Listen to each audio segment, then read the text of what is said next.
I've made it to Japan. I'm really sorry that I didn't vlog last week, but as you can probably expect, things were really busy. Life is still incredibly unpredictable because I just got here to Hokkaido this past Monday, and all of last weekend was spent in Tokyo. So this might not end up being a super regular vlog, but I will post as much as I can, which may mean that I'll post shorter videos, like clips that I take around the city when I'm walking, more times a week. So it's not going to be like every Monday or whatever, but it will be hopefully more stuff that I end up posting just in shorter segments. Anyway, let's get started! I guess let's start with packing. As far as packing goes, I'm terrible at it. I always overpack. Always, always, always. I went camping last year for 2.5 days, maybe at the most, and I had this huge duffel bag full of like everything I owned.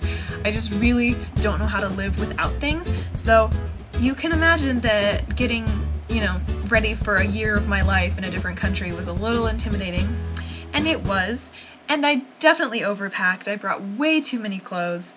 I ended up having to pay extra at the Japanese airport because my stuff was too heavy for them to accommodate. They almost didn't let me take one of my suitcases on the flight because apparently you're only supposed to have a certain number per person. I had one big suitcase, American size, one big duffel bag, a smaller rolly carry-on, and a backpack that was stuffed to the max.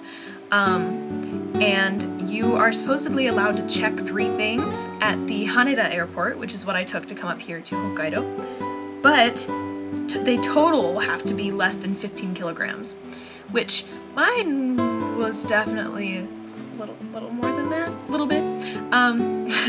So somehow I convinced them to let me take the smaller rolly carry-on onto the plane with me with my backpack, even though I was only allowed to have one carry-on. They were like, okay, just this time, okay, fine. And I was like, I'm really sorry, but whatever, I got my luggage on, so yeah. Good job me. So yes, be careful when you're packing, because regulations in different countries are different. The American regulations, as you know, in America, everything is bigger. People are often bigger, and the allowance for things is bigger, so you're allowed to take more luggage. Everything is allowed to be heavier, like double the weight, and in Japan, not quite so much, and I didn't really know that because I didn't look into it before I came. So, do your research and figure out how much you're allowed to bring with you. And really, in the end, less is better, because when you're traveling, carrying this stuff on the train for an hour from, the airport to where I'm living now, it was a real pain in the butt, and it's better, if you can buy clothes where you are living for the year, that's gonna be a lot less trouble than trying to carry it all with you through all the traveling. My problem was that I am very tall, and I'm not, like, the skinniest person. I kind of have curves, so I didn't really expect that most Japanese clothes would fit me, and I am correct about that.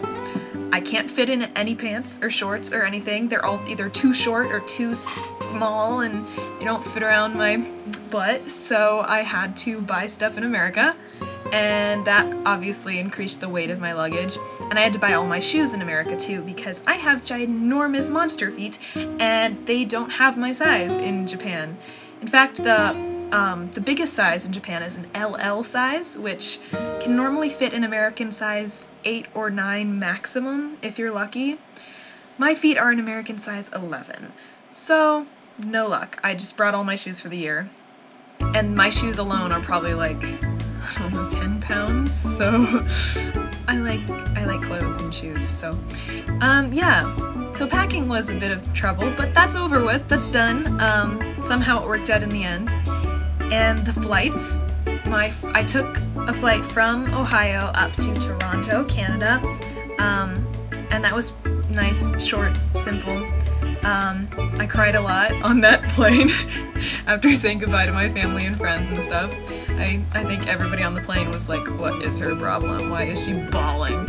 But yeah, I got it out of my system on that plane, and then as soon as I got onto the plane, oh my hair, oh my gosh. As soon as I got onto the plane to Japan, I was suddenly excited, and it was awesome because I went with Air Canada, and Air Canada had a very good selection of movies, so I kind of didn't sleep on that flight at all. I just watched movies.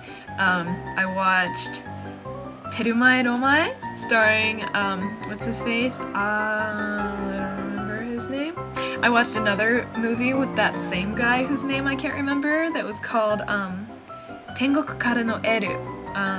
Like Cheers from Heaven, and it was about a band of high school students who wanted to make it big, and a guy that ran a bento shop decided to build them a studio, and then he was sick, and it was really dramatic, and it was awesome. It was like exactly my kind of movie. And I also watched something else that I can't... Oh, Space Brothers, Uchu Kyodai, with Oguri Shun and... what's his name? Masada something, Ikemen, he's the Ikemen. Anyway, they all had subtitles, and it was awesome, and so I watched a lot of movies, and I slept about 2 hours on like a 12-and-a-half-hour flight, so I was pretty exhausted when I got in, but that was good for my jet lag. I just went right to bed. I stayed with a friend in Tokyo, and it was awesome. I got to play with her dog, even though her dog doesn't like anybody, and we ate food. Her family was really nice, and her mom cooked for me and stuff. I hung out with some friends of mine from America and Canada, and we did karaoke, and we went to eat okonomiyaki, and we had yakitori, went to izakaya, and it was just super fun. I had a really good time. I got interviewed actually in Harajuku. A TV program came up to me and was like, "Kyari pamyu pamyu shiteru?" And I was like, oh my god, Japanese, I have to talk in Japanese in front of a video camera, and I freaked out, and it was really embarrassing because my Japanese suddenly like went out the window, and I like rambled on for a while about Kyari pamyu pamyu. And then they asked me if I knew how to do the dance, and I was like, yeah, even though I don't, so I was just like, anyway, yeah. And then I sang a little bit of Candy Candy because they asked me to sing, so I don't know if that's actually going to end up airing, but if it does, you should watch it. I'll let everybody know if I find out that that episode is going to air, and then you should tune in. It's going to be so cool. Katie's debut. Woo! Singing Kyari pamyu pamyu. Anyway, so it was like a whirlwind of events in Tokyo, and it was a lot of fun. And then I flew up here to Hokkaido, Sapporo, and I moved into my dorm, and it's an all-girls dorm. I thought it was supposed to be co-ed, so did everybody else that moved into my dorm, but it's not. So it's just us girls, but it's really fun. Everybody is from a different country around the world. Pretty much. I mean, there's another American girl on my floor, and there's 2 Korean girls. But it's a pretty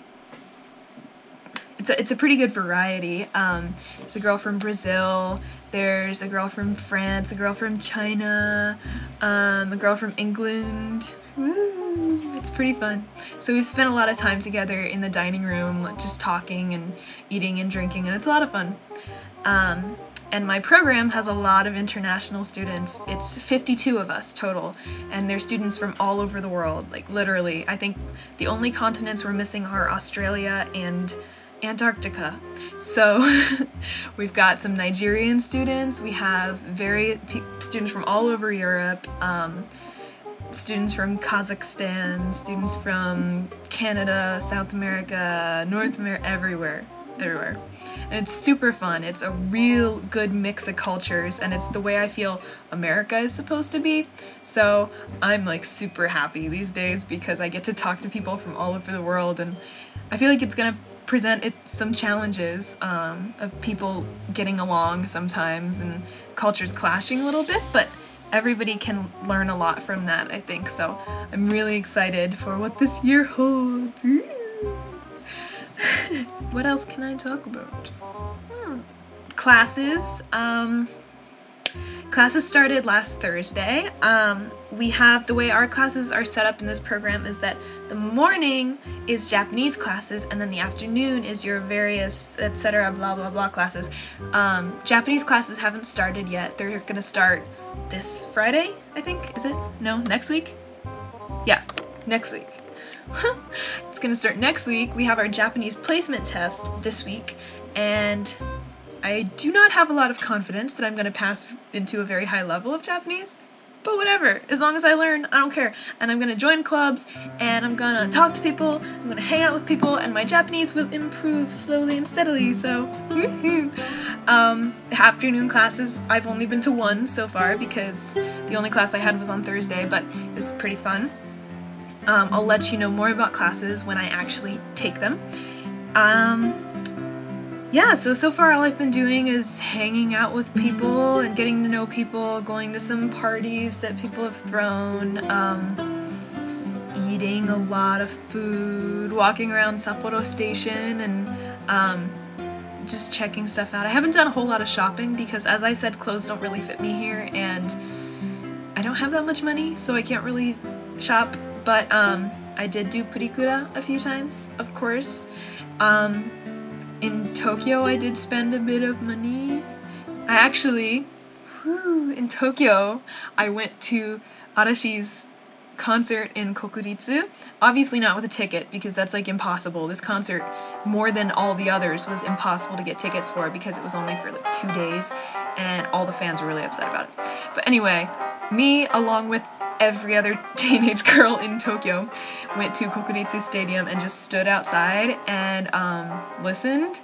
It was a revolutionary moment in my life, and I bought a poster at the goods line and tried to linger around, and I could see the flags, and I could see the like a reflection on a building of the screen, and I could hear their voices, and I cried a lot. But my friend has to ship my poster to me from Tokyo because I couldn't figure out how to put it in my suitcase, along with all my other 5,000 pounds of clothes. But anyway, that was an amazing experience. And now I'm gonna try my best to go to one in real life, like with a ticket inside so I can see them. And I was always too scared to do that before, but now I think I'm ready. Anyway, I guess that's really all I have to talk about this time, so I will get to answering the questions you guys posted. Yay! Well, thank you guys for all of your comments. I was really excited that a lot of you watched my video and commented.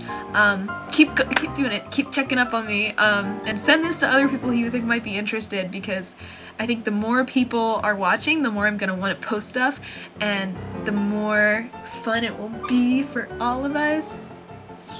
Or something. The first question is from Mr. Konno Asami. And the question is, are the men hot? Well, obviously, not every single man I have seen is hot, but I have seen some cute guys, so yeah, I'm hoping that, you know, I'll see more, because that's fun. How do I answer that? There's actually Susukino, which is like in the Sapporo city. It's a district, an area of the city. It's actually pretty well known for being a very good entertainment district. So there's like a lot of host clubs over there. So I haven't made my way down there yet, but once I do, maybe I'll sneak some pictures of hosts and update my YouTube page with pictures of very flashy guys. So look forward to that. Okay, the next question would be XXX Spark 16 XXX. There's a lot of like sounds in that name, by the way. Yeah, somebody with a lisp would have a very hard time saying that. Anyway, the question from this lovely YouTube user is, if possible, could you go further into depth on the scholarships you applied to? Even if you didn't get it. So, okay, I'm gonna try. I applied for a few. I'm going to try to remember the ones I applied for. the big one that I did get was the JASO. JASO stands for the Japan Student Services Organization, and it's a scholarship from the Japanese government.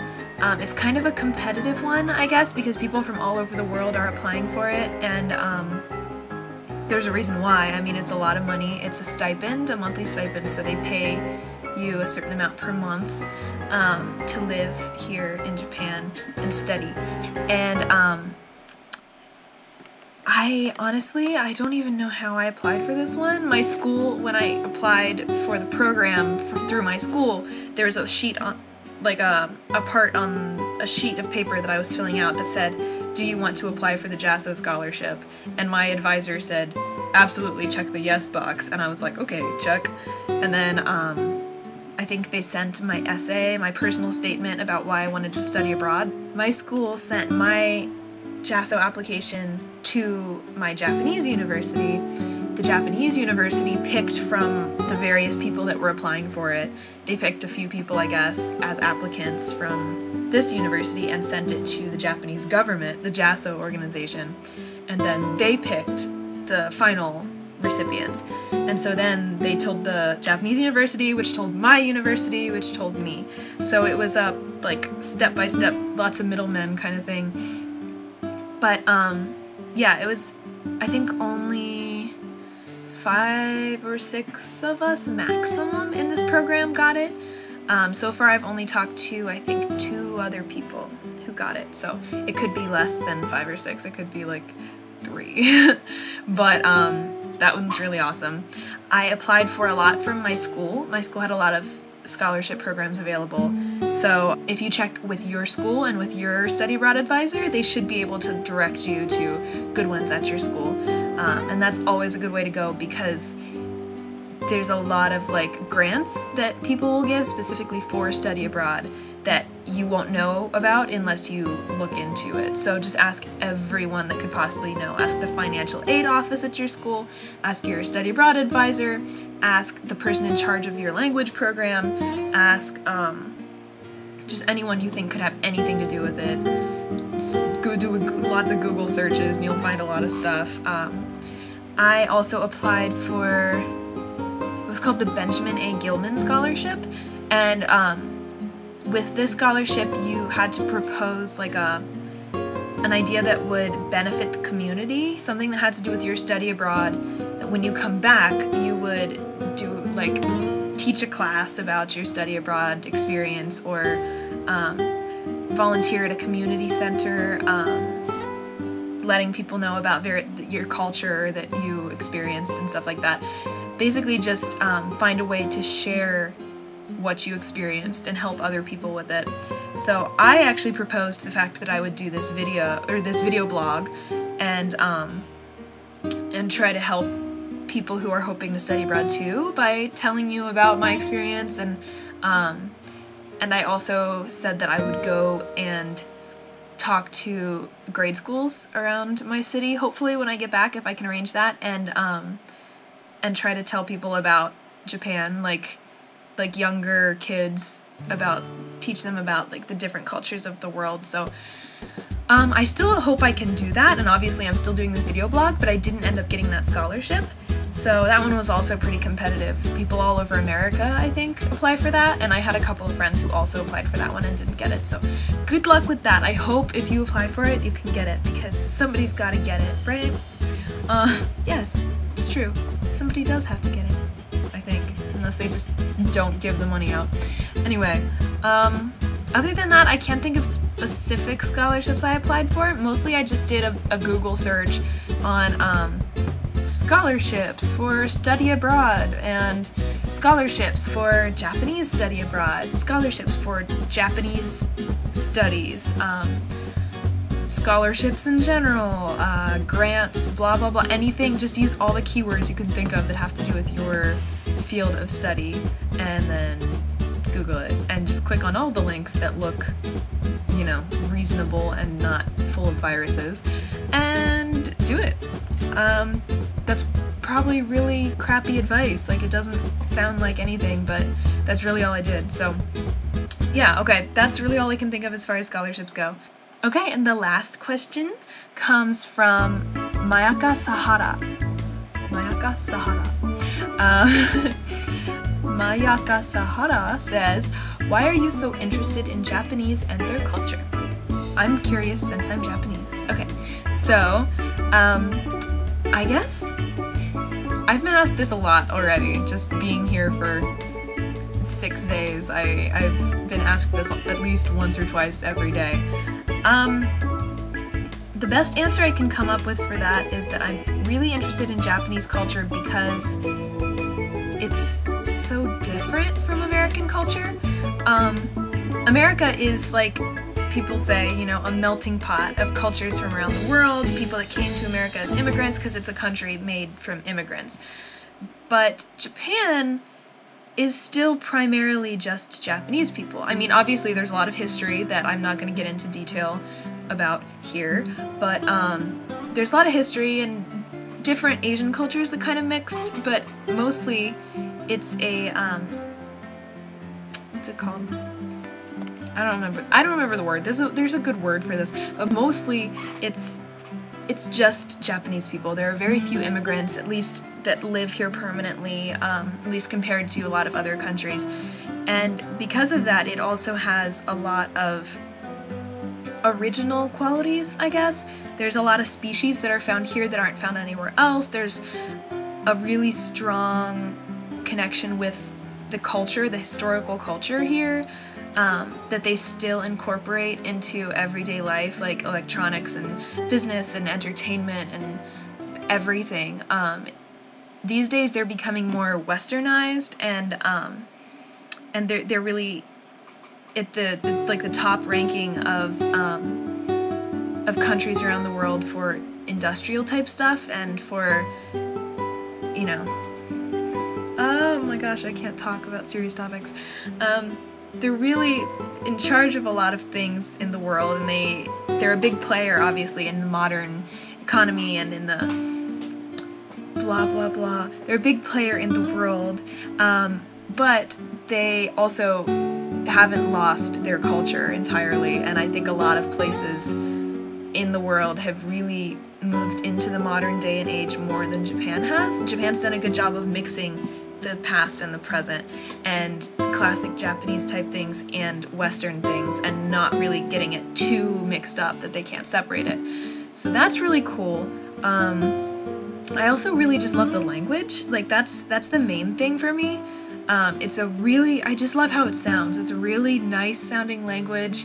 It's very poetic sounding, even when just spoken, I think, because of the syllabic nature of the language. And obviously I love music and singing is my thing, so singing in Japanese feels somehow so much more expressive to me than singing in English does, because again of how the language sounds, and I feel like there's a lot more you can do with it since it's so like simple sounding. It's a lot more straightforward in terms of the sounds of the language, so it's easier to connect with the feelings behind it, I think, because you don't have to worry so much about making it come out of your mouth right and making it sound not weird in song form, because it almost always sounds okay when put to music. So I really love that. Also, you know, I love idols. I love the pop culture. I'm not a big fan of manga and anime, really, but don't kill me for saying anime. I know it's not pronounced that way in Japanese. I just don't really care. I used to be a fan of that back in middle school, early high school, but it's just not really my cup of tea anymore. But I do love idols, and I love fashion, and I love movies, and I love dramas. I love television in general, and commercials, and all that stuff. So, I don't know, the Japanese style just really interests me. It's very colorful and happy and positive. There aren't really a whole lot of like depressing type things or angry type things. Obviously there's rock music, but even a lot of rock isn't too angry.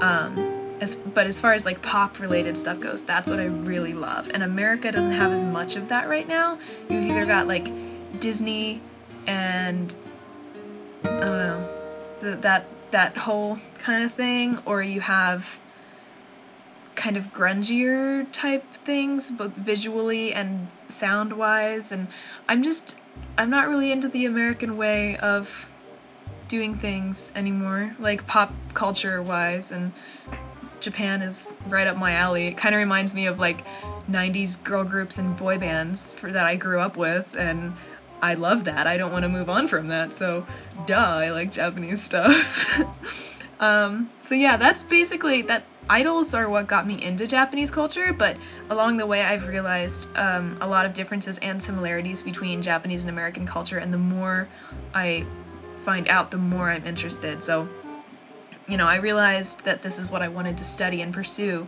when I first took a Japanese language class, and for the first time in a really long time, I was excited to go home and do my homework and study, and then performing live for the first time in Japanese when I was at Anime Expo 2009 to see Morning Musume. That was the first time that I had ever felt something like that. Like, that was when I realized that it was my calling. Like, it just was the most amazing feeling, and so that just sort of cemented it. That's the best I can explain it. Hopefully over the year I will find more concrete reasons that I am interested in the culture, but mostly it's just, it's nice, it's cool to see the differences. And I'm a very passive type person. I don't like arguments or confrontation or anything like that, and Japanese style is very similar to that. They're pretty discreet about things a lot, and as an American, sometimes that's not how I am, because American culture is a lot more in your face about feelings and about opinions, but most of the time I am very pleased by the Japanese way of doing things in that sense, because everybody, there's a big focus on making everybody comfortable here, so you go out of your way to make sure that somebody else isn't uncomfortable because of you. And I really like that. I think that's really kind, and everybody here is really kind and helpful. So far I've gotten lost a couple of times and just like didn't know how to get somewhere, and once or twice I've actually had people like walk me to where I wanted to go. And in the airport at Haneda, my baggage was really heavy and I didn't even ask, but this older guy came up and pushed my cart for me and took me, like asked me where my flight was and what airline I was on, and pushed my cart all the way to the check-in location and was just like tried to help me check in and stuff, and I was like, oh no, it's okay, I can do it, I swear, it's my check-in time isn't even up yet, so it's fine. But without me even asking, he helped me, and an older lady helped me pick up my baggage and put it on the bus too, and I was like, no, seriously, you're teeny tiny, you're gonna break if you pick that up. But she wouldn't listen to me refuse, so everybody here is really kind, and I really love that. So okay, so that's basically it. There's it for the questions, I guess. If you have any more questions, please let me know. I'm still collecting donations at my GoFundMe page, so if you would like to donate something, I would be very happy, obviously. I listed it on the GoFundMe website, but there are reward levels now, so if you donate $5, I will send you a postcard. If you donate $20, I will cover any song of your choice on my YouTube channel. And if you donate $50 or more, I will send you a postcard, sing any song you want on my YouTube channel, and write and design and color a lovely sign with your name on it, and go to a special location, like someplace cool around the city, and take a picture and send it to you, post it on my public Facebook or something, and post it up here. That would, yeah. So I've got a couple more donations since the last video, and now I'm at 9% of my goal of $1,000, so woo! Thank you so much.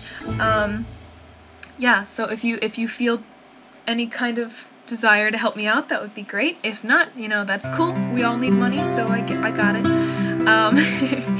And until the next time, I will will see you later. I don't know what I'll be posting about the next time because I don't know what life will bring in this upcoming, week, few days, whatever. So I will post about whatever I've been doing until then. So thank you so much. Have a good day.